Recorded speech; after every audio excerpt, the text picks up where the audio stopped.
장례식장 입구 자동문이 열릴 때마다 차가운 공기가 섞여 들어왔다. 조문객들이 꺼내놓고 간 향 냄새와 국화향이 희미하게 겹쳐져 목구멍 어딘가에서 자꾸만 매캐하게 걸렸다. 식탁 위 종이컵에 따른 조문차는 금세 미지근해지고 과일 접시의 사과는 반쯤 마른 단면을 드러낸 채 빛을 잃었다. 나는 접시의 물기를 손수건으로 닦다가 멈추었다. 손끝이 떨려서 손수건 끝이 자꾸만 사과 단면을 쓰다듬었다.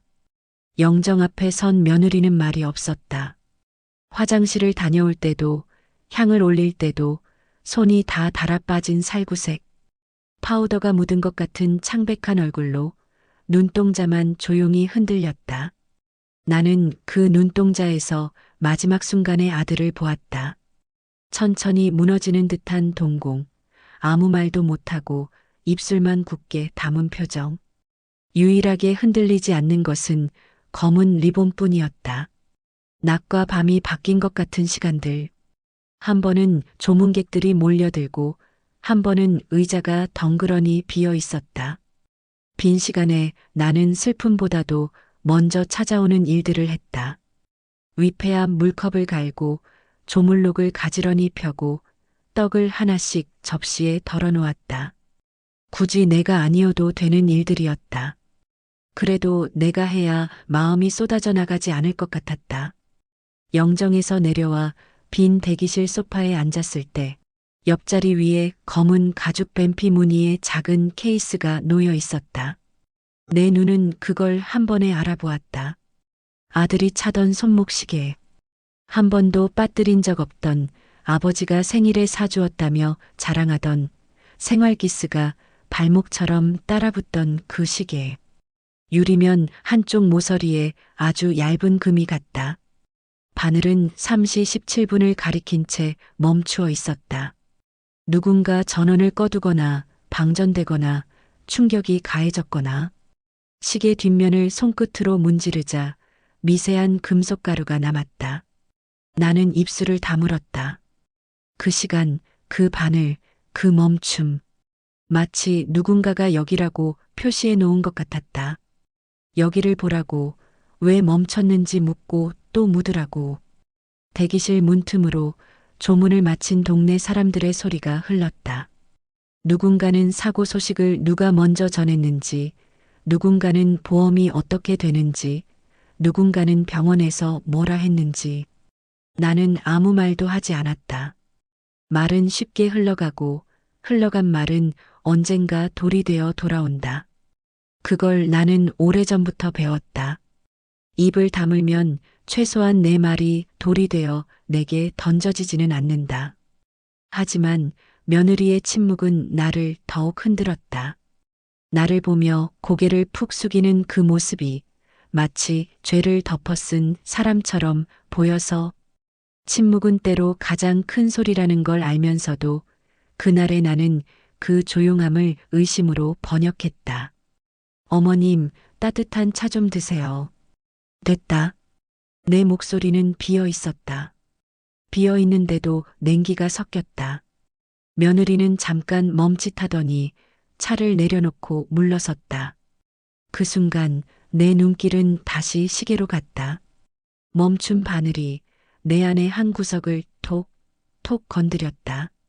장례식 마지막 밤, 조문객들이 빠져나간 뒤 나는 영정 앞을 오래 지켰다. 형광등은 희미하게 웅웅거렸고 천장 스프링클러에 먼지가 아주 얇게 쌓여 있었다. 나는 사진 속 아들의 눈을 바라보며 하루 종일 삼켜온 속을 조금씩 꺼냈다. 내가 그렇게 떠날 아들 아니지.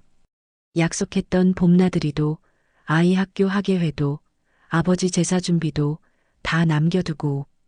그런데 왜 바늘이 거기서 멈춰야 했니? 엄마 드시긴 하셔야죠. 나중에. 딸아이가 종이컵에 국물을 조금 떠다 주었으나 나는 젓가락만 만지작거렸다. 머릿속은 자꾸 3시 17분으로 돌아갔다. 병원 도착 시간과 맞지 않는 그 바늘. 부딪힌 유리의 금. 며느리의 하얀 손등에 스친 작은 상처. 장례를 마치고 집으로 돌아온 첫 새벽, 부엌 형광등은 다른 집의 것처럼 낯설었다. 싱크대 배수구에서 올라오는 냄새, 냉장고 문짝에 붙은 아이들, 그림 가스레인지 옆에 엎어놓은 국자, 식탁에 묵은 얼룩. 나는 습관처럼 고무장갑을 끼고 설거지를 시작했다. 접시가 탁탁 부딪히는 소리에 눈물이 그릇 표면에 둥근 자국을 남겼다. 내가 흘린 물인지 그릇에서 떨어진 물인지 구분이 되지 않았다. 어머니, 주무세요. 제가 정리할게요. 내가 뭘 정리해. 말을 던지고서야 내 입술 안쪽이 얼얼해졌다. 내가 던진 말이 돌아와 나를 때리는 속도는 생각보다 빨랐다. 그러나 멈출 수 없었다. 멈춘 건 시계인데 내 마음은 도리어 더 빨리 달리고 있었다. 방으로 들어가 서랍을 열었다. 아들이 낡은 영수증을 아무렇게나 밀어넣던 그 서랍. 휴대폰 충전선, 영수증, 병원 봉투, 우편물, 카드 명세서, 뒤죽박죽인 종이들 사이로 실처럼 얇은 단서들이 손끝에 걸렸다. 병원 예약 문자, 약 이름이 적힌 작은 포스트잇, 그리고 오늘은 쉬고 먼저 병원부터라고 적힌 며느리의 둥근 글씨가 섞인 냉장고 메모. 나는 그 자리에서 조심스레 메모지를 접었다. 접힌 선이 마음 한복판을 가르는 듯했다. 나는 결심했다. 내가 끝을 보겠다고. 멈춘 바늘이 가리키는 자리로 내 발로 걸어가 보겠다고. 그때까지 나는 며느리의 침묵을 용서하지 않겠다고. 그 다음 날부터 집의 모든 소리가 조금씩 이상해졌다. 거실 벽시계의 초침 소리가 유난히 커졌고 냉장고 모터가 켜질 때 나는 윙하는 진동이 멀미처럼 가슴을 울렸다. 창문 틈으로 들어오는 바람은 커튼 끄트머리를 살짝살짝 들어 올렸다가 놓았다. 나는 그 들썩임을 보며 마음속에서 기어오르는 불안을 내려앉히려 했다. 내려앉지 않았다. 현관 앞에는 근조 화환 리본이 쌓여 있었다. 하나씩 접어 종량제 봉투에 넣으며 나는 손끝에 남는 잉크 냄새를 맡았다. 삼가 고인의 명복을 빕니다 같은 말들은 정갈했지만 부엌에서 들려오는 낮은 TV 소리는 정갈하지 못했다. 이웃들의 지역 소식 프로그램이 자동차 보험, 블랙박스, 사고 대응을 이야기하고 있었다. 화면 아래로 흐르는 자막이 눈을 찔렀다. 과실 비율, 운전자 변경, 사고 당시 동승자 진술. 어머니, TV 끌까요? 두자. 나는 리모컨을 멀찍이 밀어두었다. 듣지 않으려는 척하는 동안 더 많이 들었다. 며느리는 조용히 조문 때 받은 과일을 손질했다. 사과 껍질을 길게 벗기다가 중간에 한번 끊겼다. 칼끝이 도마에 툭 부딪히는 소리가 의외로 컸다. 나는 그 소리를 번개처럼 받아 적었다. 며느리의 손끝이 떨린다. 무언가 감추고 있다.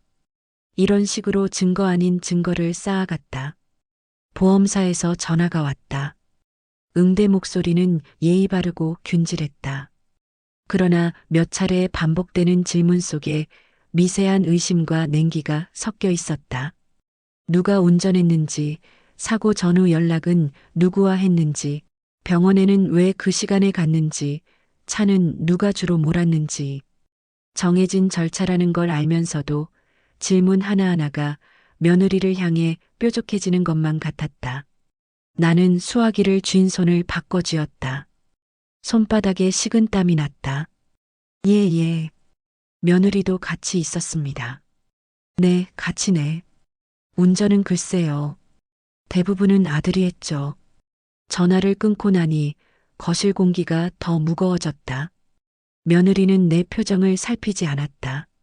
대신 휴지로 도마를 닦고 과일을 작은 접시에 담아 테이블 모서리에 조심스레 밀어놓았다.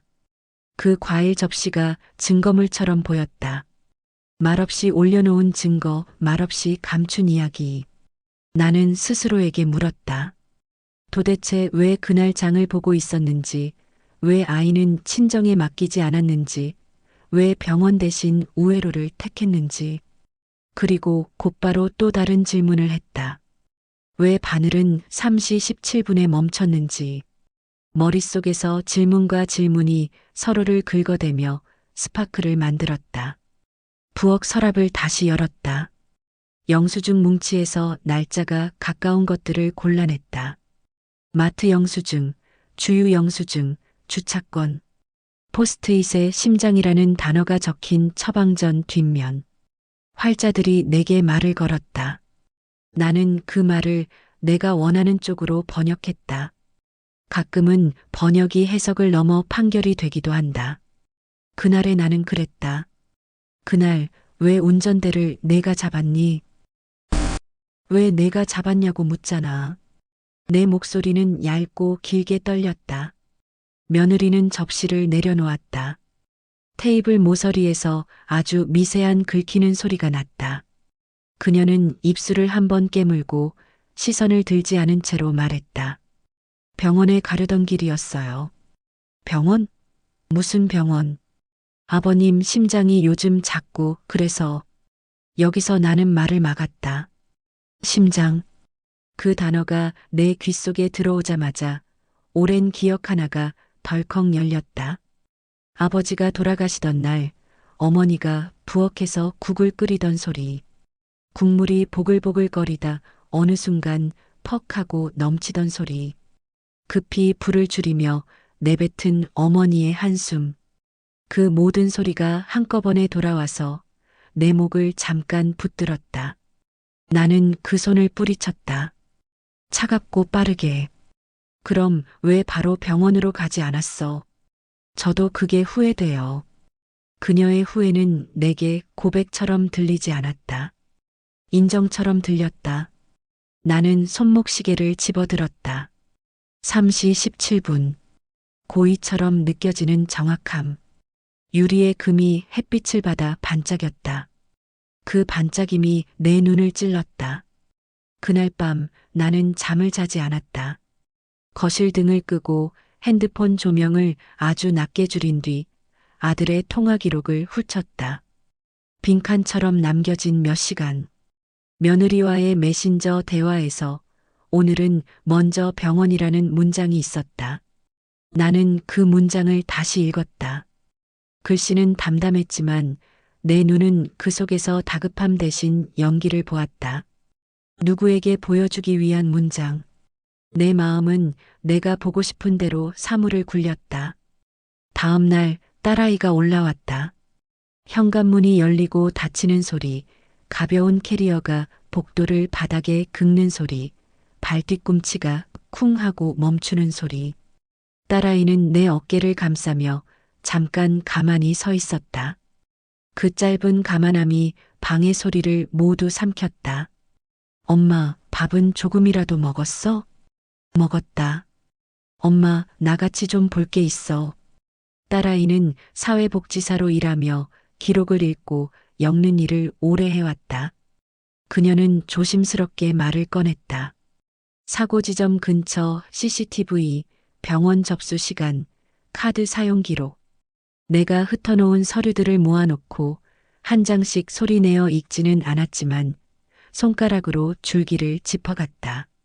나는 그 손가락을 보며 이상하게도 편한 숨을 한 번 쉬었다. 엄마, 이 시계 3시 17분.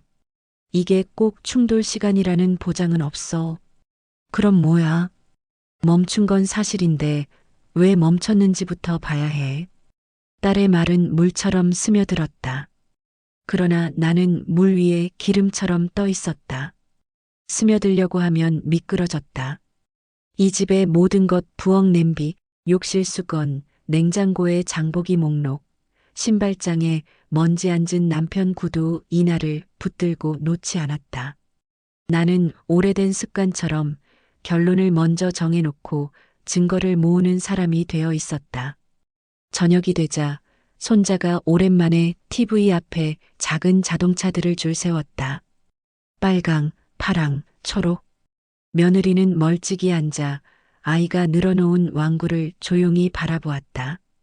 그녀의 손등에는 작은 반창고가 붙어 있었다. 나는 그 반창고가 차문에 긁힌 흔적인지, 허둥대다 유리에 베인 자국인지, 혹은 다른 의미인지 빙빙 돌려가늠했다. 집안의 모든 사물이 증언대 위에 올라앉는 느낌이었다. 엄마, 내일 병원 같이 가자. 무슨 병원? 형부가 다니던데.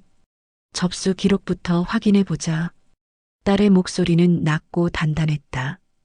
단단함을 오래 유지하려면 속은 부드러워야 한다. 나는 그걸 알고도 일부러 거칠게 굴었다. 그래, 가보자. 밤이 깊어갈수록 시계는 더 크게 택을 내는 것 같았다. 그러나 멈춘 시계는 아무 소리도 내지 않았다. 나는 멈춘 시계를 손바닥에 올려놓고 눈을 감았다. 피부의 온기 속에서도 바늘은 한 칸도 움직이지 않았다. 그 무표정이 나를 자꾸만 쳐다보았다. 내가 믿고 싶은 대로 믿으라고. 나는 작은 한숨을 내쉬었다. 그 한숨이 방 구석의 먼지를 아주 조금 흔들었다. 다음 날 새벽 부엌에 서서 나는 설거지 거품을 털어냈다. 물방울이 싱크대 벽면을 타고 또르르 흘러내렸다. 손가락 마디가 퉁퉁 부었다. 내가 아침에 한 일이라곤 그릇을 말리고 아이 도시락을 싸고 검은색 옷들을 세탁기에 던져 넣은 것뿐이었다. 그래도 몸은 하루 종일 일한 것처럼 무거웠다. 현관문 앞에서 신발을 신으려는데 며느리가 조심스럽게 다가왔다. 그녀는 내 눈을 정확히 피하지도 똑바로 마주하지도 않았다. 그 적당한 거리감이 오히려 나를 흔들었다. 어머니, 오늘은 제가 운전할게요. 내가? 네. 죄송해요. 그래도 같이 가요. 그 말은 사죄와 청 사이 어딘가에 머물렀다. 나는 한동안 대답하지 않았다. 대신 시계를 가방에 넣었다. 3시 17분. 그 숫자가 짚어 안 어두운 공간에 고이 접혀 들어갔다. 그리고 우리는 문을 열고 나갔다. 겨울이 끝나가는 길목의 바람이 볼을 스쳤다. 차문을 닫는 소리, 안전벨트가 찰칵하며 고정되는 소리, 엔진이 낮게 울리는 소리. 모든 소리가 또렷했다. 도로 위에서 나는 차창 밖을 한참 바라보았다.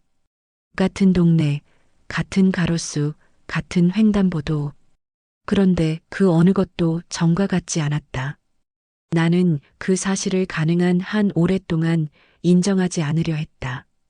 인정하는 순간 내가 붙들고 있던 결론이 손에서 빠져나갈 것 같아서 그때까지의 나는 아직도 내 마음이 멈춘 시계를 정확히 가리키고 있다고 믿고 있었다. 엄마, 딸아이가 조용히 말했다. 왜? 오늘은 엄마도 조금만 쉬자. 나는 고개를 끄덕였다. 끄덕였지만 쉬지는 못했다. 눈앞에서 신호등이 초록에서 노랑 그리고 빨강으로 바뀌는 동안에도 나는 머릿속에서 3시 17분을 되감고 일시정지하고 다시 재생했다. 바늘은 한 칸도 움직이지 않았다. 그리고 그 멈춤을 움직일 수 있는 건 결국 내 손이라는 생각이 들었다.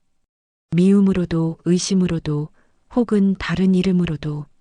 차는 천천히 병원 쪽으로 방향을 틀었다. 바람이 조금 더 세게 불었다. 내 입술은 닫혀 있었고 내 마음은 아주 작은 소리로 속삭이고 있었다. 나는 끝을 본다. 그 끝이 내가 생각한 끝이 아닐지라도, 내가 그 끝에서 무너질지라도. 병원 복도는 소독약 냄새가 바닥 타일을 타고 낮게 번졌다. 대기 의자에 앉았다 일어섰다를 반복하는 동안 안내 방송이 3번이나 지나갔다.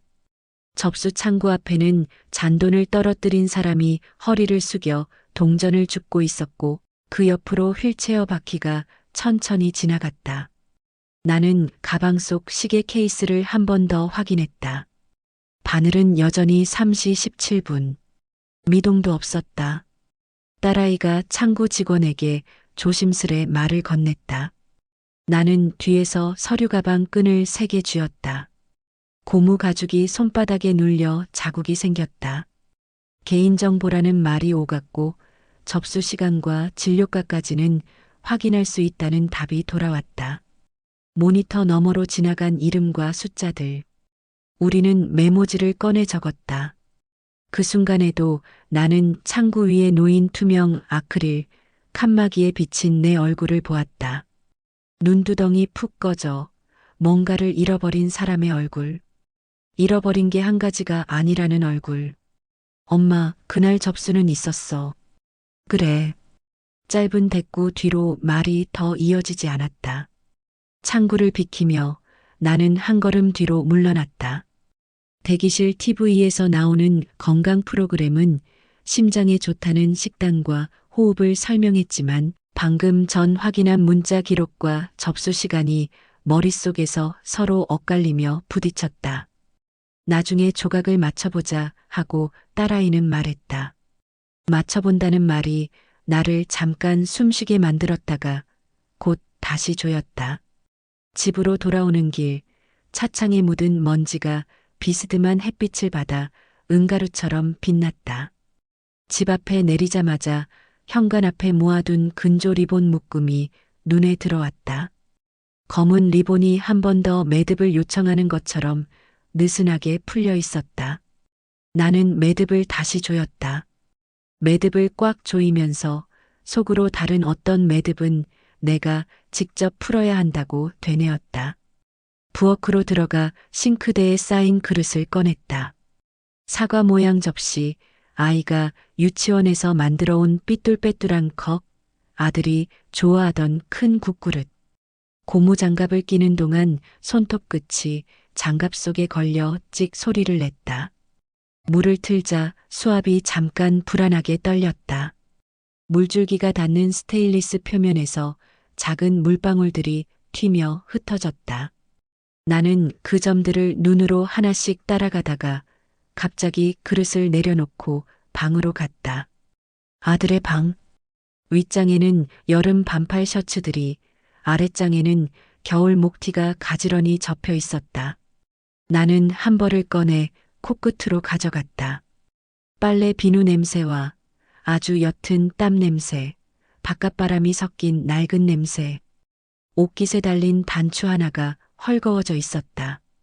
바늘과 실을 꺼내 단추를 꿰매다가 실이 매듭에서 2번이나 빠졌다. 매듭이 자꾸 풀렸다. 내 마음도 같은 자리에서 풀렸다. 서랍을 열었다. 영수증 뭉치, 정기검진 안내문, 약 봉투, 우편물. 다음 주 재방문이라고 형광펜으로 동그라미 쳐진 안내문이 있었다. 글씨가 삐뚤게 흔들린 형광 그물망이 종이 위를 덮고 있었다. 나는 안내문을 접지 않고 손바닥으로 누른 채 한참 바라봤다. 누르면 정리될 줄 알았는데 종이 속 글씨가 더 도드라져 보였다. 그날 저녁 딸아이는 내게 조심스레 말했다. 내일 잠깐 회사에 다녀와야 한다고. 나는 고개를 끄덕였다. 끄덕이고 나서야 방이 다소 더 커 보였다. 사람이 한 명 빠져나간 빈자리만큼 공기가 불어났다. 며느리는 방에서 아이 재우는 소리를 낮게 냈다. 나는 부엌불을 끄고 거실 조명을 반만 켰다. 집이 긴 숨을 쉬었다 내쉬었다를 반복하는 것처럼 느껴졌다. 밤이 깊어질수록 내가 할 수 있는 일들이 떠올랐다. 거리의 편의점, 사고지점에서 가까운 가게들, 아파트 CCTV, 차 블랙박스. 그 생각에 가슴이 번쩍였다. 나는 옷장을 열어 검은 카디건을 꺼내 입고 가방에 작은 지갑과 휴대폰, 시계 케이스를 넣었다. 문 앞에서 잠깐 멈추었다. 며느리 방 문틈 아래로 새어나오는 약한 조명이 바닥에 얇은 노란 선을 만들었다. 그 선을 밟지 않으려 조심해서 현관문을 열었다. 밤 공기는 차고 말랐다. 골목 가로등 불빛이 길게 늘어져 있었다. 폐차장이 있는 곳까지 가는 버스는 막차 시간에 가까웠다. 나는 버스 카드 대신 현금으로 요금을 냈다. 잔돈이 동전으로 돌아왔다. 봉지 안에서 동전들이 서로 부딪히며 작게 운다. 폐차장 입구에 서니 철문이 어둠에 묻혀 더 낮고 단단해 보였다. 사무실 불은 켜져 있었다. 밤 근무를 하는지 야간 경비가 있는지. 안에는 컵라면 냄새가 희미하게 떠 있었다. 불투명한 유리 사이로 누군가 움직이는 그림자. 문을 열자 종이 딸랑거렸다. 무슨 일로 오셨어요? 사고 차량 블랙박스 혹시 보관돼 있나요? 내 목소리는 생각보다 차분했다. 직원은 서류철을 뒤적이며 차 번호를 묻고 차량 인수 날짜를 입력했다. 키보드 치는 소리가 리듬을 탔다. 오래 기다리지 않아도 됐다. 직원은 작은 지퍼백을 꺼내 들었다. 검은색 작은 메모리 카드가 지퍼백 안에서 미세하게 움직였다. 나는 숨을 들이마셨다. 여기 있네요.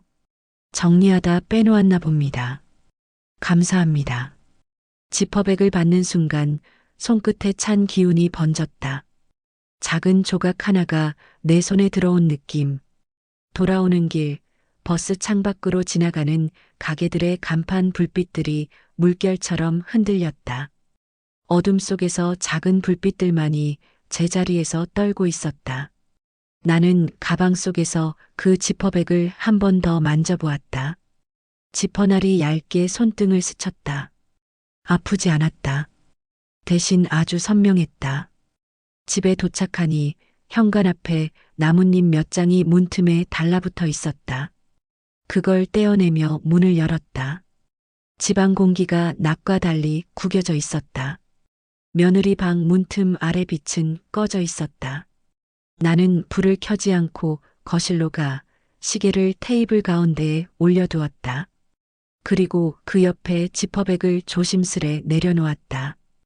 두 개의 침묵 멈춘 바늘과 말하지 않는 카드. 나는 그 사이에 손을 올려놓고 쓸어내렸다. 부엌에서 물을 마시고 컵을 씻어 거꾸로 엎었다. 물방울이 컵 가장자리를 타고 한 방울씩 떨어졌다. 톡, 톡. 그 소리가 시계의 침묵과 합쳐져 이상한 박자를 만들었다.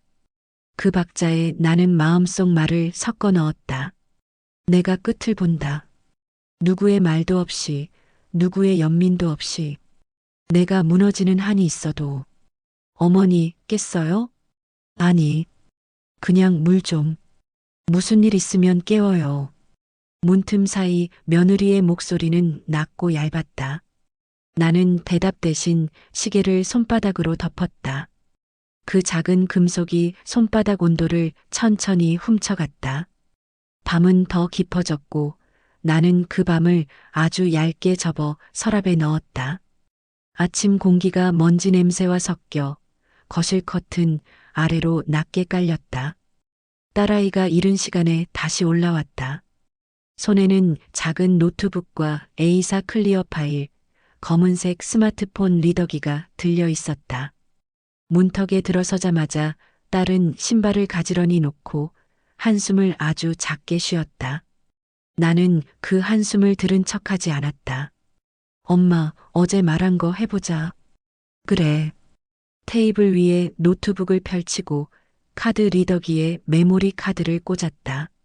작은 딸깍 소리가 방 안 공기를 조심스레 건드렸다. 화면에 폴더들이 나타났다. 날짜 이름이 매겨진 파일들이 들쭉날쭉 서 있었다. 우리는 바로 재생하지 않았다. 먼저 클리어 파일에서 영수증들과 접수 확인서를 꺼내 날짜 순으로 정렬했다. 맨 아래에는 아이가 그려준 가족 그림이 있었다. 아빠, 엄마, 할머니, 나. 아빠 얼굴은 연필 끝이 여러 번 지나간 흔적으로 더 진했다. 엄마, 먼저 시간대부터 맞추자. 응. 딸의 손가락이 영수증 날짜를 따라가며 멈춰섰다. 편의점 결제 2시 58분, 주유 영수증 3시 5분, 병원 접수 문자는 3시 22분. 세 숫자 사이에 가느다란 실선이 그어지는 게 보였다. 나는 그 선들을 이마 안쪽에서 한 번 더 그렸다. 3시 17분. 시계는 그 사이에 있었다. 우리는 파일 재생을 미뤘다. 숫자를 먼저 확인해야 마음이 덜 흔들릴 것 같아서 식탁 구석에서 떠먹는 미역국이 식어가고 있었다. 국그릇 표면에 얇은 막이 녹지도 굳지도 못한 채 떠 있었다. 나는 숟가락을 넣었다 뺐다만 했다. 딸아이는 내가 식탁에 놓은 시계를 한번 쳐다보고 다시 모니터로 눈길을 옮겼다. 엄마, 먼저 CCTV부터. 가자. 우리는 집 앞 편의점으로 갔다. 문을 열자 종소리가 가볍게 울렸다. 밤샘 근무를 하는지 피곤해 보이는 젊은 점원이 계산대에 서 있었다. 딸아이가 신분증을 내밀며 사고 당일 시간대 영상의 일부만 확인할 수 있겠냐고 물었다. 점원은 처음엔 난감한 표정을 지었으나 매장 관리자에게 전화를 한 뒤 잠깐만 기다리라고 했다. 냉장고 칸에서 우유를 꺼내는 손, 빵 진열대에 새로 진열하는 손, 계산대 위를 천천히 닦는 손. 스크린에 비친 손들이 쉴 새 없이 움직였다. 딸은 영상을 돌렸다가 멈추고 속도를 낮추었다. 화면 한쪽에 아들과 며느리가 작게 스쳐가는 장면이 있었다. 아들은 모자를 눌러 쓰고 며느리는 지갑을 꺼내 결제를 했다. 화면이 자가 표정은 보이지 않았지만 며느리가 계산대 앞에서 허리를 살짝 숙이는 모습이 보였다. 그 단정한 동작이 이상하게 내 마음을 뒤로 당겼다. 여기 2시 58분. 나는 말을 멈추었다. 화면의 숫자가 내 가슴속 시계와 부딪혀 소리를 냈다. 딸은 잠깐 내 옆을 보았다가 다시 화면을 조작했다. 우리는 점원에게 고맙다고 인사를 하고 편의점 밖으로 나왔다. 바깥 공기가 매장 안보다 더 차가웠다. 아스팔트 위로 햇빛이 조금씩 번졌다. 다음은 아파트 관리실이었다. 경비실 유리창 너머로 오래된 보온병이 철제 책상에 놓여 있었다. 경비 아저씨는 우리를 보면 늘 인사하던 사람이었다. 오늘은 인사 대신 의자를 당겨 앉으라 손짓했다. 딸은 인사말을 짧게 하고 엘리베이터 운행 기록을 볼 수 있냐고 조심스럽게 물었다. 아저씨는 이마를 극적였다가 오래된 수첩에 적힌 공지 날짜를 확인했다. 그날 엘리베이터 점검이 있었어요. 잠깐 멈췄다 다시 가동한 시간이 있죠. 몇 시였죠? 3시 조금 전이었나 기록 찾아볼게요. 아저씨가 서랍에서 서류철을 꺼내 넘기는 소리. 종이 냄새가 났다. 오래 접힌 종이는 모서리가 하얗게 달아 있었다. 아저씨는 손가락 끝으로 줄을 짚으며 시간을 읽어주었다. 멈춤과 재가동 사이 아주 짧은 공백. 엘리베이터의 짧은 숨 고르기. 아저씨는 한숨을 쉬며 말했다. 그날 아이가 엘리베이터 안에서 울음을 터뜨려 승객들이 잠깐 당황했었다고. 그때 며느리가 아이 등을 천천히 두드리며 진정시켰다고. 그 집 며느리 참 차분하더라고. 내가 물컵 가져다 주니까 괜찮다면서. 고맙습니다. 관리실을 나서는데 유리문이 바람에 살짝 흔들리며 경첩 소리를 냈다. 나는 걸음을 옮기지 못하고 잠깐 서 있었다. 엘리베이터 안 얇은 조명 아래 아이 등을 두드리는 며느리의 손. 머릿속에서 그 장면이 아주 작게 그러나 또렷하게 재생되었다. 딸이 내 팔을 살짝 잡아 끌었다. 엄마, 마지막으로 차. 그래. 우리는 블랙박스 영상을 집에서 보기로 했다. 돌아오는 길 택배 상자들이 공동 현관에 쌓여 있었다.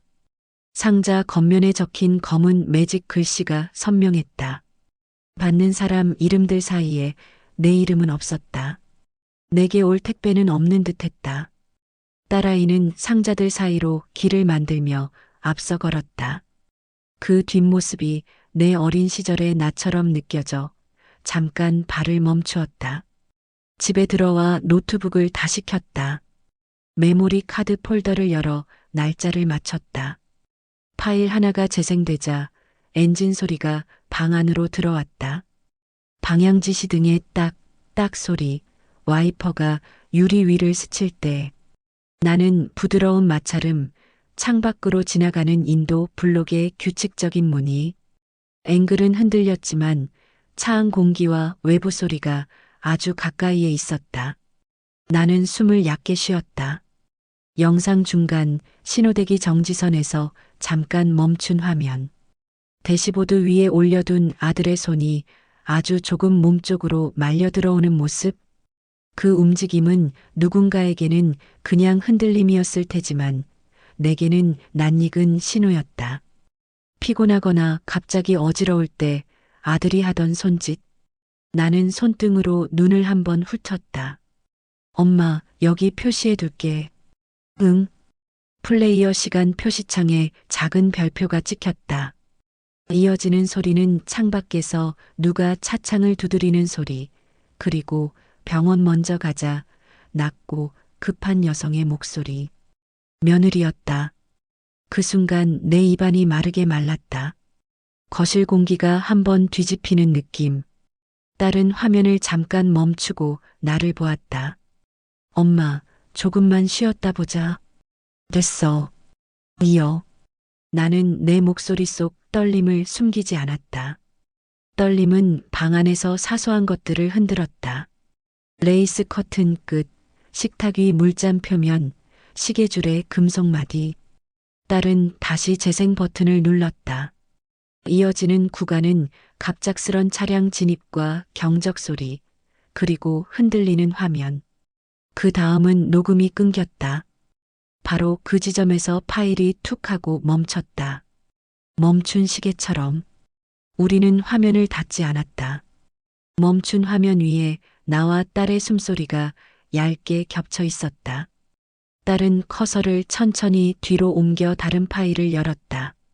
짧은 음성 메모 폴더가 밖으로 나왔다. 대시캠이 자동으로 저장하는 짧은 음성 기록. 파일 이름은 숫자뿐이라 아무것도 알려주지 않았다. 딸은 재생하지 않고 폴더만 열어보았다가 닫았다. 아직은 아닐 것 같다고 딸은 조용히 말했다. 나는 고개를 아주 조금 끄덕였다. 아직은. 엄마, 오늘은 여기까지 하자. 그래. 노트북을 덮자 방 안 소리가 갑자기 줄었다. 전자음이 사라진 자리에서 세탁기가 탈수하는 소리가 멀리서 희미하게 들렸다. 나는 손바닥을 펼쳐 시계를 올려놓았다.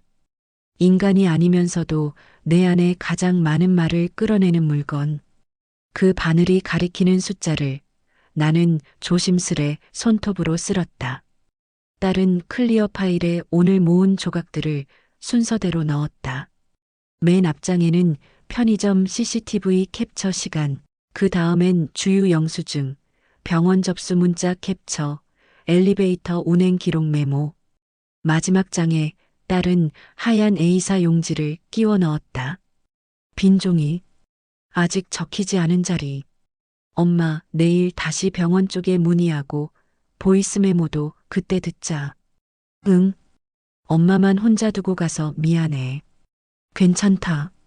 괜찮다는 말은 오래된 버릇처럼 내 입에서 쉽게 나왔다. 그러나 오늘의 괜찮다는 어제의 그것과 달랐다. 빈 종이가 맨 마지막 장에 들어가 있는 것처럼 내 마음 맨 뒤에도 빈 칸이 생겼다. 그 빈 칸은 며느리를 위한 칸은 아니었다. 아직은. 다만 내가 미움과 의심으로 가득 채우던 칸 하나가 비어 있다는 사실이 이상하게도 숨을 쉬게 만들었다. 밤이 되자 딸은 거실 소파에서 잠깐 눈을 붙였다. 나는 부엌으로 가 설거지를 했다. 거품이 손등을 타고 올라왔다가 수도물에 씻겨 내려갔다. 접시를 헹궈 건조대에 세우고 행주로 식탁을 닦았다. 닦다 말고 한 곳을 오래 문지르니 목재결이 더 선명해졌다. 오래 살수록 결이 선명해진다. 사람도 그렇다. 어머님, 내일 아침밥은 제가 할게요. 그래. 며느리의 목소리는 여전히 낮았다. 그러나 그 낮음 속에서 오늘의 하루만큼 내 쪽으로 다가온 온기가 아주 조금 느껴졌다. 나는 그 온기를 바로 붙들지 않았다. 식탁 한가운데에 시계를 놓고 불을 끄기 전 마지막으로 그 바늘을 바라보았다. 3시 17분. 내일은 그 시간의 이름을 조금 더 구체적으로 부르기로 했다. 누군가의 죄가 아니라 누군가의 신호였을지도 모른다고 아주 조심스럽게 빈 종이 위 첫 단어처럼. 아침 햇빛이 얇게 베란다 유리창을 통과해 식탁 표면의 얼룩 위에 사각형을 만들었다. 딸아이는 어젯밤 묶어둔 클리어 파일을 다시 펼치고 노트북을 켰다. 전원이 올라가는 동안 포트에서 물이 보글보글 끓어올랐다가 금세 잦아들었다. 나는 끓인 물에 티백을 잠시 담갔다 빼서 빛이 연해진 잔을 딸 앞으로 밀었다. 습관처럼 손이 먼저 움직이는 와중에도 내 시선은 식탁 가운데 올려둔 손목시계에 자꾸 멈췄다. 바늘은 여전히 3시 17분을 가리키고 있었다. 멈춘 숫자가 식탁에 나뭇결을 박아둔 듯 움직이지 않았다. 딸아이는 쟁반에 은행 공인앱을 켜놓고 내 휴대폰과 며느리 휴대폰의 알림 캡처를 차례로 늘어놓았다. 날짜는 가지런했지만 그 사이사이에 내가 알지 못하던 작은 출혈들이 있었다.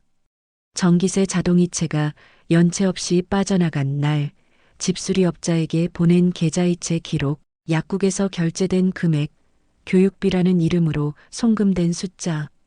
숫자 옆에 적힌 송금인 이름은 며느리의 것이었다. 엄마, 이거 뭐야?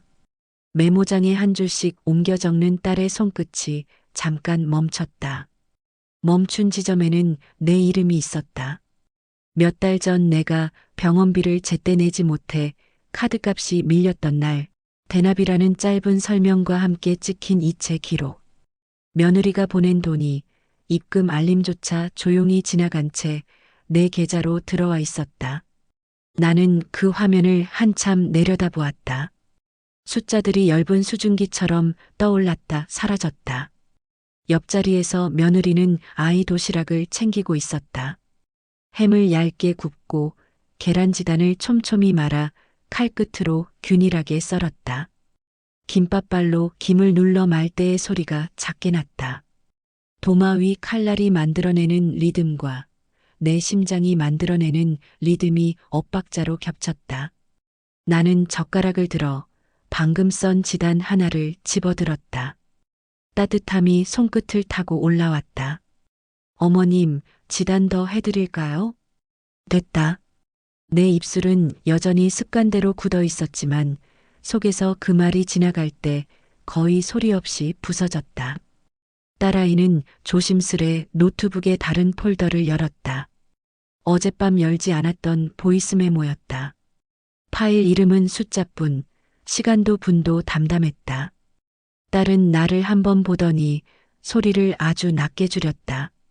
우리는 의자에 조금 더 깊숙이 등을 붙였다. 녹음 버튼을 누른 사람이 원래 의도했을 낮은 거리감 그대로 목소리가 방 안으로 들어왔다. 여보, 오늘은 먼저 병원부터 가자. 자꾸 손이 저리고 숨이. 아들의 목소리는 아주 평평하게 시작했다가 중간쯤 메시지가 끊겼다. 뒤이어 다른 파일이 이어졌다.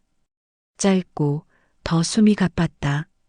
운전대가 흔들리는 소리, 안전벨트의 천이 옷깃에 스치는 소리, 그리고 며느리의 낮은 목소리. 당장 우회전, 병원 가. 여보, 핸들 놓지 마. 나는 의자 등받이를 손으로 움켜쥐었다. 손끝에 나무의 거친 결이 느껴졌다. 겨울에 갈라진 내 손등은 그 결을 더 크게 받아들였다. 딸은 재생을 멈추고 같은 구간을 다시 들었다.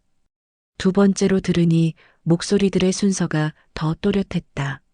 멈춘 시계 바늘에다가 음성부터 얹어보니 3시 17분은 사고의 시각이 아니라 아들이 호흡을 잃기 시작한 내 마음의 시각이라는 생각이 거짓말처럼 싱크가 맞았다. 딸이 다시 몇 개의 화면을 열었다. 계좌 기록을 날짜 순으로 늘어놓자 한동안 내가 눈치 채지 못했던 집안의 작은 균열들이 한 페이지 위에 올라왔다. 보일러 수리비, 하수관 청소, 베란다, 창틀 실리콘 보수, 도장 하나 없는 조용한 비용들, 며느리 계좌에서 빠져나간 흔적들이 작은 점처럼 찍혀 있었다. 점선을 따라가 보니 그 점선은 내 생활의 울타리를 감싸고 있었다. 엄마, 형부가 숨기던 거 병원 기록으로도 맞춰볼게. 숨기다니. 아픈 걸. 본인이 확진받기 전까지 엄마 걱정할까봐 말 안 했던 것 같아. 말 숨기다가 내 입에서 튀어나오자 금방 지키다와 엇갈렸다. 지키려고 숨기는 마음과 감추려고 숨기는 마음은 다르다. 그걸 나는 평생 가정에서 배웠다. 그러나 막상 내 차례가 됐을 때 나는 두 마음을 같은 단어로 묶어 며느리를 심판대에 세웠다. 딸은 조용히 의자를 밀고 일어나 베란다 문을 열었다. 찬 공기가 발목으로 들어왔다. 먼지가 햇빛 속에서 부유했다. 딸은 작은 목소리로 말했다. 엄마, 오늘은 며느리한테 고맙단 말 한 번만. 고맙다니. 뭘? 우리가 모르던 사이 집이랑 엄마를 지켰으니까. 고맙다는 말은 입술을 지나 목으로 내려가다가 가슴 어딘가에서 걸렸다. 딸이 문을 닫자 얇은 창틀이 딱 하고 자리로 밀려 들어갔다. 나는 자리에서 일어나 싱크대 앞에 섰다. 그릇을 헹구다가 문득 수도꼭지 아래 금속 배수구에 내 얼굴이 뒤집혀 비친 걸 보았다. 낯설었다. 부엌을 떠나 방으로 돌아와 시계를 손에 들었다. 유리 표면의 실금이 새 햇빛에 아주 작게 번쩍였다. 눈을 피하지 않았다. 번쩍임을 똑바로 보았다. 점심 무렵 보험사의 전화가 다시 왔다. 여직원의 목소리는 규격화된 친절을 유지하고 있었지만 질문은 조금 더 촘촘했다. 가족 간 진술의 불일치, 주변의 진술, 블랙박스 확보 여부. 나는 짧게 대답했다. 딸은 옆에서 고개를 끄덕이거나 손바닥 위 펜으로 시간을 적었다. 전화를 끊으며 직원이 덧붙였다. 추가 확인까지는 보상 심사 보류라고. 보류라니. 절차상이라고 하네요, 엄마. 보류. 단어가 집 안안 가운데 내려앉았다.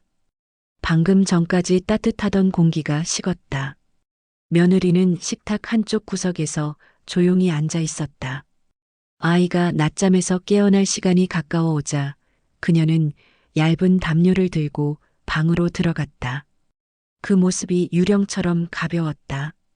오후가 기울 무렵 딸은 다시 기록을 정리했다. 나는 가만히 앉아 며느리가 잠들지 못하는 새벽마다 혼자 설거지하던 소리를 떠올렸다. 물이 흘렀고 수세미가 그릇을 문지르는 소리가 낮게 길었다. 어떤 날은 물을 잠그고도 한참을 싱크대 앞에 서 있었겠지. 내가 잠들어 있던 그 시간들이 숫자와 메모와 영수증으로 도리어 내 앞에 나타났다. 엄마. 응. 우리 내일 며느리랑 같이 병원에 가자. 의무기록 사본 떼서 제대로 보자. 나는 고개를 끄덕였다. 이번엔 무겁지 않았다. 끄덕임이 목 뒤로 부드럽게 내려갔다. 다만 끄덕이는 동안 내 손바닥 속 시계는 여전히 멈춘 3시 17분이었다. 사실을 안다고 해서 마음의 바늘이 바로 돌아가지는 않는다는 것을 그제야 알았다.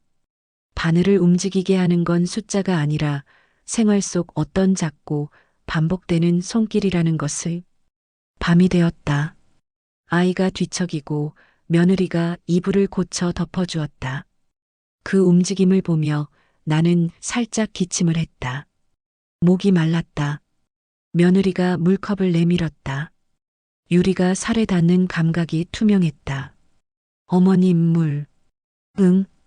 짧게 받았다. 그것으로 끝이었다. 고맙다는 말은 아직 글자가 아닌 여백으로만 내 입술에 붙어 있었다. 나는 여백이 언젠가 문장이 되길, 내일부터는 어제와 다르길 그렇게 작은 소망을 조용히 탁자 아래로 밀어 넣었다. 새벽 4시 보일러가 한번 크게 돌아가고 멈췄다. 라디에이터 옆에 두었던 젖은 수건이 밤새 마르지 못해 가장자리만 뻣뻣하게 굳었다. 나는 그 수건을 들어 햇빛 드는 의자 등받이에 걸었다. 부엌에서 나는 양 냄새는 새로운 것이 아니었지만 오늘은 유난히 콧등을 찌르고 올라왔다. 아무도 울지 않았는데 집이 먼저 울컥이는 느낌이었다. 현관문 밖에서 작은 발자국 소리가 났다. 신문이 문틈 아래로 미끄러졌다. 봉투 겉면에 붙은 스티커는 내용 증명이었다.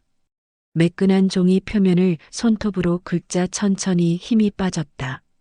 보험사에서 온 추가 사실 확인 공문, 주변 진술 첨부 요청, 심사 보류 통지.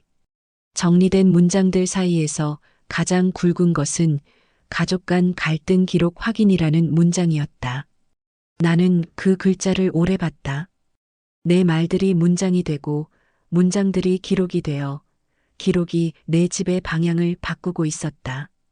식탁 위에 봉투를 내려놓자 비닐 코팅 위에 손바닥 열기가 잠깐 남았다. 며느리는 자세를 낮춰 현관에서 아이의 신발을 정리하고 있었다. 작은 운동화 끈을 다시 묶었다. 풀었다를 반복했다. 끈 끝에 플라스틱이 딸깍거렸다. 딸아이는 방에서 서류를 정리하다 말고 나와 봉투를 한번 훑어보고 내게 시선을 돌렸다. 엄마, 오늘 가서 정리하면 돼. 나는 대답하지 않았다. 대신 의자에 앉아 시계를 손목에 채워보았다. 낯설었다. 무게가 가벼웠고 차갑고 빈소리였다. 바늘은 내 손목 위에서도 그대로 3시 17분을 가리켰다. 움직이지 않는 것이 내 맥박을 더 선명하게 드러냈다. 손목 안쪽에서 뛰는 미세한 리듬과 시계의 침묵이 부딪히며 새로운 소음을 만들었다. 점심 무렵 보험조사 직원이 들렀다. 검은색 파일을 들고 들어와 신발을 가지런히 벗는 동안에도 그의 표정은 정제되어 있었다.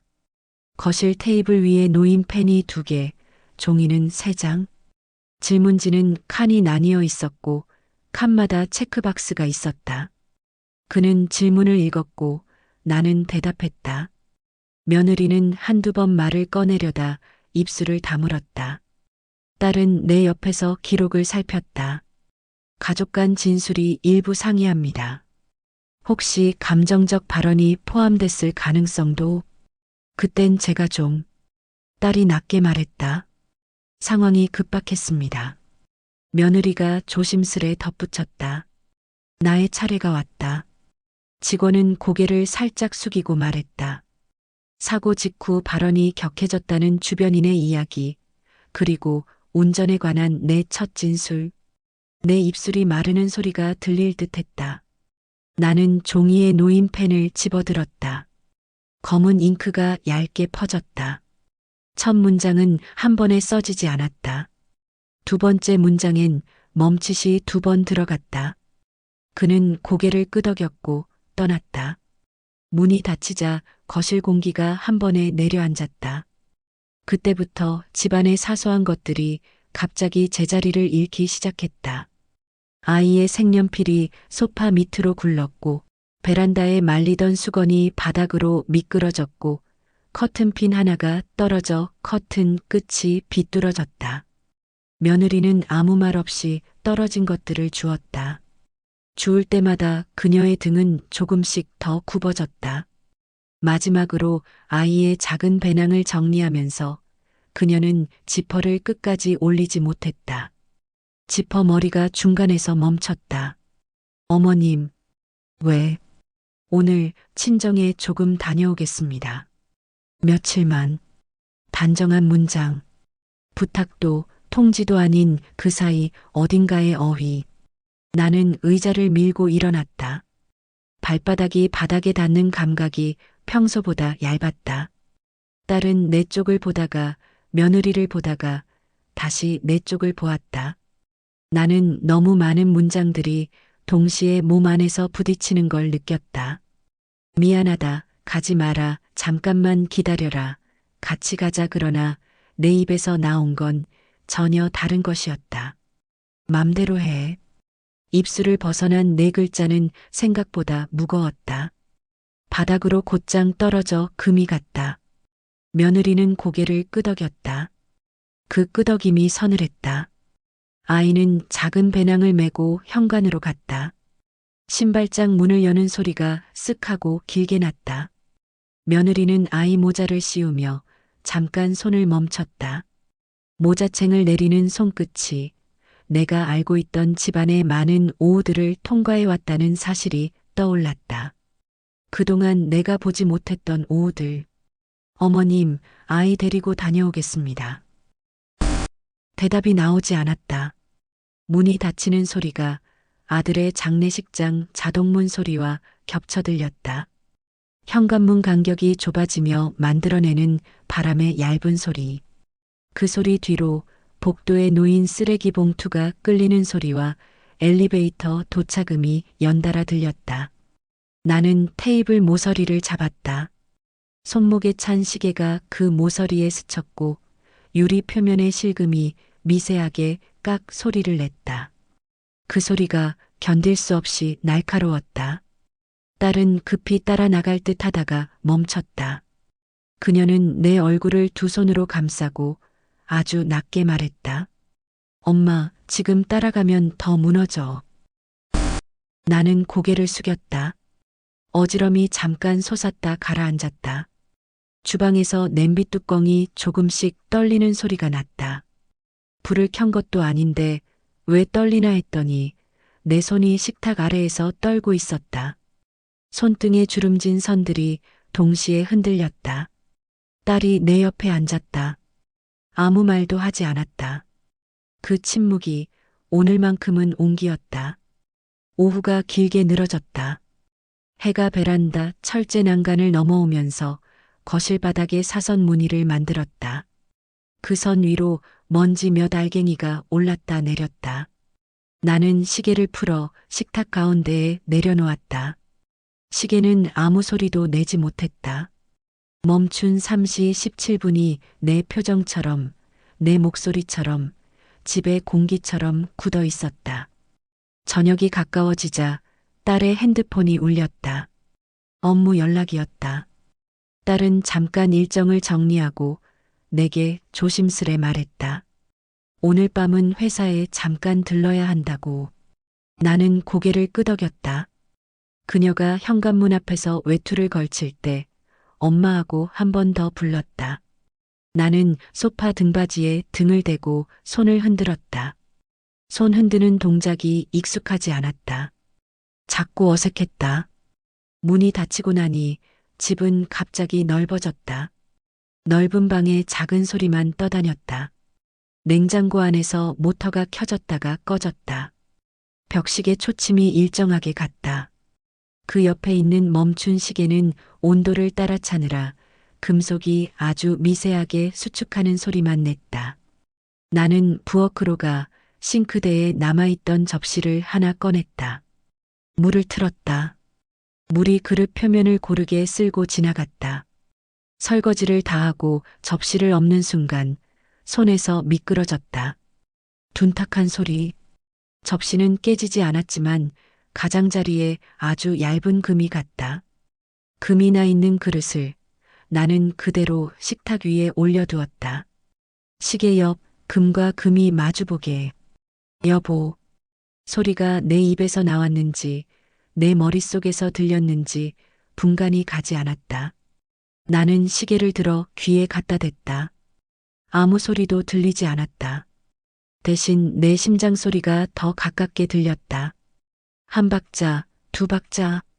그런데 그 박자 사이 어딘가에 며느리의 목소리가 아주 미세하게 겹쳐 들어왔다. 병원부터 가자 그 말이 오늘따라 더 선명했다. 밤 10시쯤 딸에게서 메시지가 왔다. 잘 도착했고 내일 아침 일찍 오겠다고. 며느리에게도 연락을 해보겠다고. 메시지의 말끝마다 조심스러움이 묻어 있었다. 나는 짧게 답을 보냈다. 응. 한 글자였다. 한 글자를 보내고서 내 손목의 빈 자리를 문질렀다. 시계를 다시 찾다가 다시 풀었다. 풀어놓은 채 식탁 중앙에 올려뒀다. 거실 불을 하나씩 껐다. 마지막으로 스탠드 조명만 남겨두었다. 노란 원형빛이 시계 위에 얕게 내려앉았다. 금이 간 유리 표면에서 빛이 조용히 흩어졌다. 나는 의자에 앉아 손바닥으로 시계를 덮었다. 차갑던 금속이 손바닥 온도를 천천히 먹었다. 그 느린 이동을 느끼며 나는 아주 낮은 목소리로 속삭였다. 내가 잘못했다. 그러나 방 안에서는 아마 숨이나 한숨 정도로만 들렸을 것이다. 말은 아직 나 혼자만 알아듣는 문장이었다. 그날 밤 나는 시계를 베개 옆에 놓고 누웠다. 벽시계는 여전히 자신의 역할을 다했고 내 시계는 멈춘 채 내 곁에 있었다. 두 개의 시간이 같은 방에서 서로 다른 방향으로 흘렀다. 나는 눈을 감았다 떴다. 감을 때마다 며느리의 뒷모습이, 떴을 때마다 3시 17분이 보였다. 최악의 순간은 울음이 아니라 아무 소리도 나지 않는 집이었다. 그 침묵 속에서 나는 내일을 생각했다. 내일은 가서 말해야겠다. 늦었지만 밀린 말부터, 고맙다는 말부터. 아침 공기가 거실 바닥을 얇게 훑고 지나갔다. 겨울이 끝나가는 바람은 먼지를 살짝 들어 올렸다가 다시 내려놓았다. 스탠드 옆 식탁 중앙에는 어젯밤 그대로의 시계가 있었다. 바늘은 여전히 3시 17분. 금이 간 유리면이 오늘따라 눈을 피하지 않았다. 딸아이가 현관에 놓아둔 클리어 파일을 다시 펼쳤다.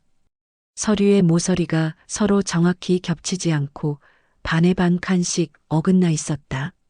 나는 그 어긋남이 오늘 해야 할 말의 순서를 정해주는 듯 싶었다. 문이 열리고 며느리가 아이와 함께 들어왔다. 아이의 볼은 차가웠고 며느리의 손끝은 조금 붉었다. 긴장해서인지 혹은 추위 때문인지 분간이 가지 않았다. 나는 일어나서 아이에게 실내화를 신겨주고 며느리에게 따뜻한 물을 내밀었다. 유리컵이 그녀의 손에 들어가는 순간 아주 작은 소리가 났다. 그 소리가 방의 공기를 맞춤법처럼 제자리로 돌려놓았다. 오늘 우리는 몇 가지를 함께 보기로 했다. CCTV 캡처, 병원 접수 문자, 엘리베이터 운행 기록, 블랙박스 파일에서 추출한 짧은 음성. 딸은 노트북 케이블을 정리하고 화면 밝기를 낮췄다. 화면이 눈부시지 않도록, 사람들 눈이 서로를 찌르지 않도록. 나는 한쪽에 앉아 손을 무릎 위에 포개었다.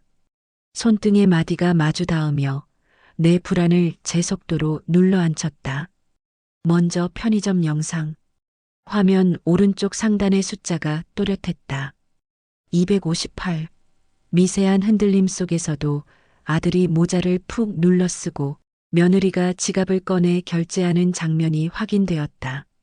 계산대 위에 놓인 볼펜이 그들의 손 사이에서 아주 잠깐 굴렀다 멈췄다. 다음은 병원 접수 시간. 322. 딸은 화면 모서리에 작은 표식을 해두었다. 마지막으로 블랙박스. 딸이 볼륨을 낮추자 방 안의 공기가 동시에 숨을 고르고 기다렸다. 병원 먼저 가자.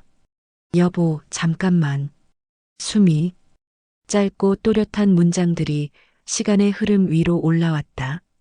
녹음 속 목소리는 과거의 공기를 보존한다. 그 보존된 공기가 오늘 우리의 방 안으로 들어왔다. 나는 식탁 가장자리를 움켜쥐었다. 나무의 결이 손바닥으로 밀려왔다. 어제와 달리 오늘의 나는 그 결을 피하지 않았다. 손바닥이 아릴 만큼 지금을 붙들었다. 딸은 천천히 영상을 닫고 파일을 하나 더 열었다. 의무기록, 사본 신청서 초안, 그리고 지난 몇 달치 약국 결제 내역. 나는 고개를 아주 조금 끄덕였다. 누군가의 마음 한켠이 오래전부터 삐걱거리다. 급기야 멈춘 자리. 3시 17분은 충돌의 시각이 아니라 내가 며느리를 죄로 호명한 시각이라는 것을 눈치챘다. 나는 의자를 밀고 일어났다. 다리가 잠깐 풀렸다가 바로 섰다. 며느리는 커튼 그림자 속에 앉아 있었다. 어제보다 더 수척해 보였다. 그녀의 어깨가 살짝 오므라들어 있었다. 나는 천천히 그 앞에 섰다. 내 그림자가 그녀의 무릎 위로 조금 드리워졌다. 그림자가 먼저 고개를 숙였다. 그리고 내가 숙였다. 미안하다. 그날 내가 구하려 했다는 걸 이제 알았다. 말이 나갔다. 말이 방안 공기에 섞였다. 어느 때보다 가벼운 문장이었지만 무릎까지 내려가서 자리를 잡는 데엔 시간이 필요했다. 며느리는 손에 들고 있던 유리컵을 조심스럽게 식탁에 내려놓았다. 컵 바닥이 나무 표면과 맞닿으며 딱 하고 자리 잡는 소리가 났다. 그녀의 눈가에 아주 얇은 물기가 생겼다. 얇았지만 또렷했다. 저도 더 일찍 얘기했어야 했어요. 내가 나를 배려하느라 숨긴 것과 내가 내 화를 숨기지 못한 건 다른 일이었다. 내가 스스로에게 내리는 문장이었다. 며느리에게 던지는 돌이 아니라 내 발밑에 놓는 디딤돌. 그 문장을 지나가야 다음 말을 할 수 있었다. 나는 한 걸음 물러서 식탁 위 시계를 들었다. 손목에 올려본 뒤 다시 내려놓았다. 어제와 다른 점은 바늘은 여전히 멈춰 있지만 내가 그 멈춤을 바라보는 시선의 속도가 느려졌다는 것. 느리면 보인다. 오후 우리는 보험조사 직원과 다시 통화했다. 딸이 침착하게 정리한 파일 목록을 안내했고 필요한 자료를 추가로 메일로 보냈다. 통화가 끝나자 캘린더 앱에 작은 체크 표시가 하나 생겼다. 눈에 보이지 않는 일들이 완료라는 네모 칸 안으로 들어갔다. 삶은 때로 이렇게 작은 네모 칸으로 겨우 움직인다. 나는 그 사실이 얄궂지 않게 느껴졌다. 해질 무렵 나는 앞치마를 메고 부엌으로 들어갔다. 된장국 냄새가 천천히 퍼졌다. 멸치 육수를 내던 냄비 가장자리에 거품이 얇게 모였다. 산산이 흩어졌다. 쑥갓을 마지막에 넣자 푸른 빛이 국 표면에서 잠깐 살아났다. 밥솥에서 김이 칙하고 나왔다. 오래간만에 내가 먼저 밥을 퍼고 그릇을 놓고 젓가락을 가지런히 맞췄다. 식탁 위에는 금간 접시도 그대로 놓아두었다. 깨끗이 씻었지만 금은 남았다. 남아있는 금이 오늘의 우리 같아서 밥 먹자. 네. 한 숟가락 더. 짧은 말들이 오갔다. 말보다 클 때가 있는 것은 숟가락이 그릇을 치는 소리. 김이 수저에 닿아 사라지는 순간의 기척. 아이가 밥알을 입가에 묻히고 웃다 말고 조용해지는 숨. 며느리는 그 숨을 듣고 휴지로 아이 입가를 살짝 닦았다.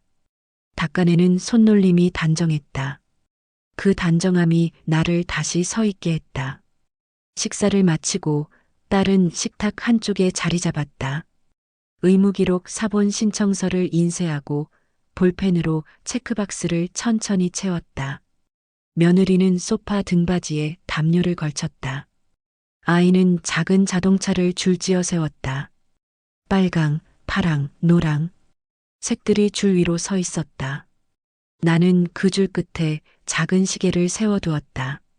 움직이지 않는 바늘이 줄의 끝을 막고 있었다. 멈춤도 우리의 일과 중 한 자리를 맡을 수 있다. 오늘만큼은 그렇게 믿기로 했다. 밤이 깊어갈 때 딸이 말했다. 엄마, 내일 시계 수리방 들를래? 그래. 대답은 짧았다. 그러나 그 짧음 속에는 오늘의 내내가 들어 있었다.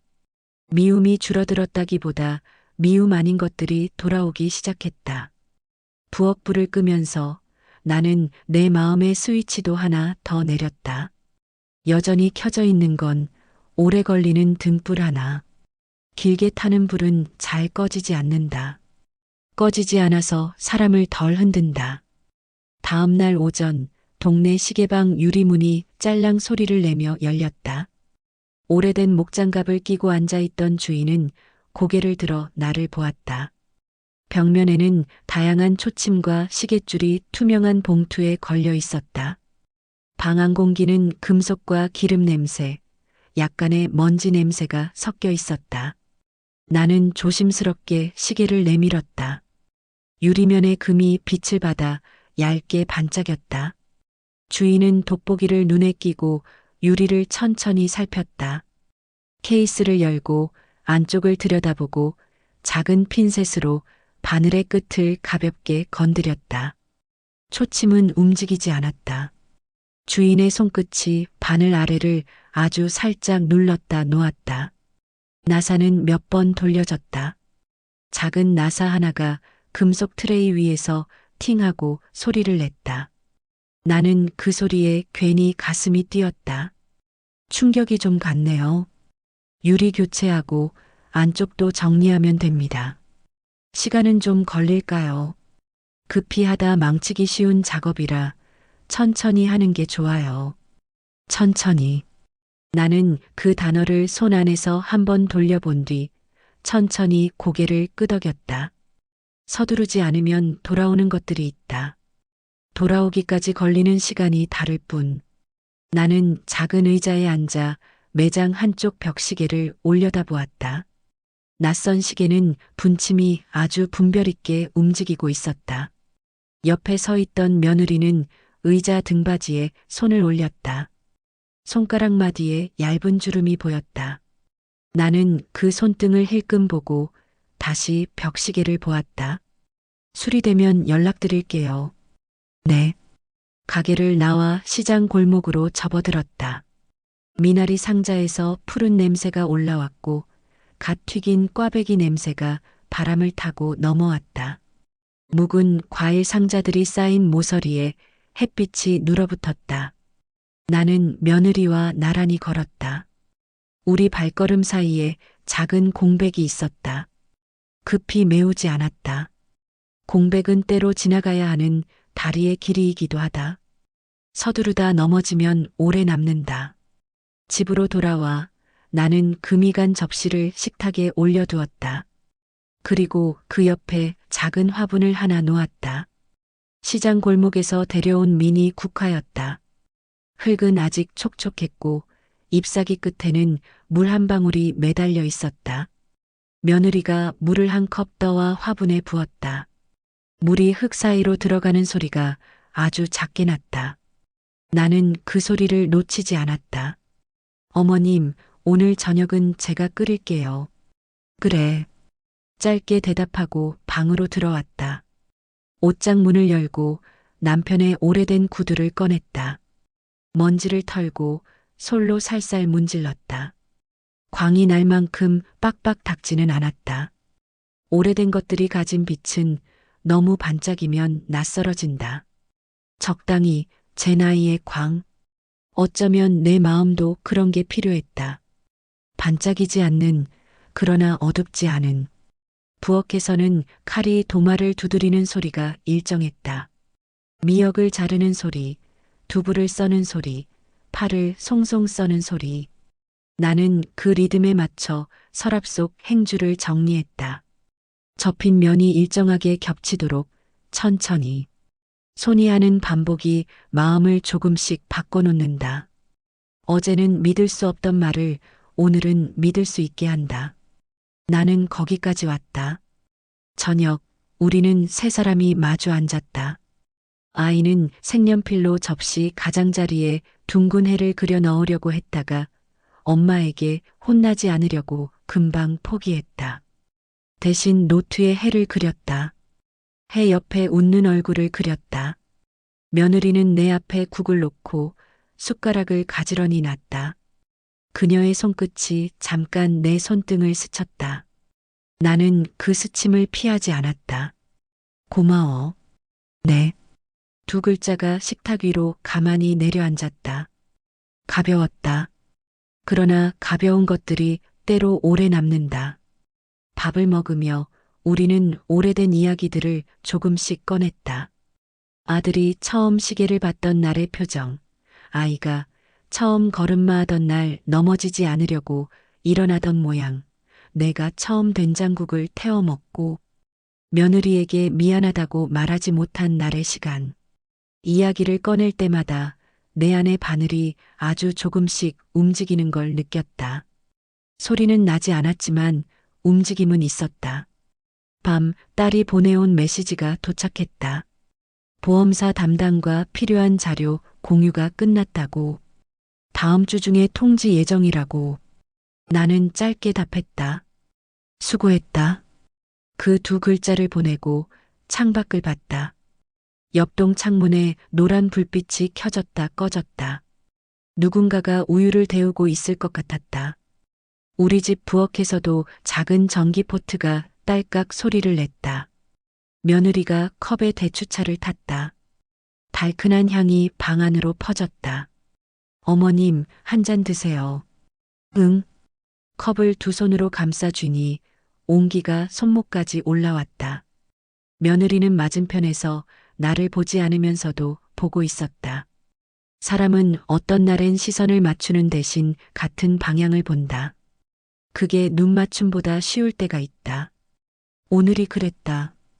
우리는 같은 방향을 봤다. 내일, 아주 가까운 내일. 며칠 뒤 시계방에서 연락이 왔다. 유리가 교체됐고 안쪽도 정리됐다고. 가게로 가는 길에 나는 멈춘 바늘을 떠올렸다. 나를 속박하던 숫자가 아니라 나를 돌아가게 만든 정지화면. 문을 열자 주인이 트레이에서 내 시계를 들어 보였다. 유리면이 맑았다. 금은 사라졌고 바늘은 제자리를 가리키고 있었다. 주인은 귀에 시계를 가까이 대 보였다. 잘 갑니다. 들어보세요. 나는 귀에 가져갔다. 아주 작은 틱, 탁. 그 소리가 내 귓속으로, 목으로, 가슴으로 들어왔다. 소리가 기를 냈다. 나는 고개를 끄덕였다. 시계를 손목에 찼다. 무게가 돌아왔다. 낯설지 않았다. 집으로 돌아와 아이에게 시계를 보여줬다. 아이는 눈이 동그래져서 물었다. 할머니, 이거 살아났네? 응. 다시 가. 다시 간다는 말이 식탁 위에도 내려앉았다. 다시 간다는 말이 우리의 그릇에도, 우리의 말에도, 우리의 생활에도 일상처럼 배어들었다. 며느리는 저녁 준비를 했다. 나는 그 옆에서 채소를 씻었다. 물이 인맥을 타고 흐르는 걸 보며 나는 속으로 작은 문장을 하나 더 썼다. 이제야 인정받는구나, 내 마음도. 그리고 그 문장 옆에 다른 문장을 붙였다. 너무 늦었나? 두 문장은 서로 닿지 않은 채 나란히 있었다. 나란히 있는 것이 때로 화해보다 더 정직하다는 걸 이 나이에 배웠다. 밤 아이가 잠이 든 뒤 우리는 작은 TV 앞에 앉았다. 화면 속 배우들이 웃었다. 우리는 웃지 않았다. 대신 조용히 숨을 맞췄다. 내 손목에서 틱탁이 일정하게 흘렀다. 소리는 작았고 그래서 멀리 갔다. 멀리 가서 돌아왔다. 며느리는 내 손목을 잠깐 봤다. 잘 어울리세요. 내가 가져다 준 시간이지. 그 말에 며느리는 고개를 살짝 숙였다. 숙인 고개 위로 머리카락 한 올이 떨어져 이마에 닿았다. 나는 자리에서 일어나 부엌에가 대추차를 한 잔 더 탔다. 컵을 그녀 앞에 놓았다. 컵 바닥이 식탁 위에서 자리를 찾는 소리가 다시 딱 하고 났다. 자리를 찾는 소리는 언제 들어도 좋다. 그 소리가 나는 동안은 우리가 흔들리지 않는다는 뜻이니까. 불을 끄기 전 나는 금이 간 접시를 다시 한번 살폈다. 금은 남아 있었다. 남아 있는 것은 흉이 아니라 기억이 될 수 있다. 시계를 풀어 접시 옆에 놓았다. 멈췄던 것과 다시 가는 것. 둘이 한 식탁 위에 있었다. 나는 불을 껐다. 어둠 속에서도 시계는 갔다. 들리듯 안 들리듯. 삶의 소리는 원래 그렇게 돌아온다. 침대에 누워 눈을 감았다. 벽시계 소리와 손목의 틱탁이 겹쳤다 풀렸다. 겹쳤다 풀리는 그 사이에서 나는 내일을 생각했다. 보험사의 통지, 병원 기록의 문장들, 아이의 새 그림, 며느리의 도시락. 모두가 한꺼번에 오지 않아도 좋다. 하나씩 와도 우리는 받는다. 나는 내일 아침 일찍 일어나 미역을 불려두기로 마음먹었다. 불리는 동안 마음의 마른 부분도 함께 불어날 것이다. 적당히, 제목만큼, 다시 간다. 소리가 아니라 생활로. 너무 늦었나 싶은 마음과 이제라도 시작하자는 마음을 나란히 놓고 나는 그 사이에서 숨을 쉬었다. 그리고 잠들었다.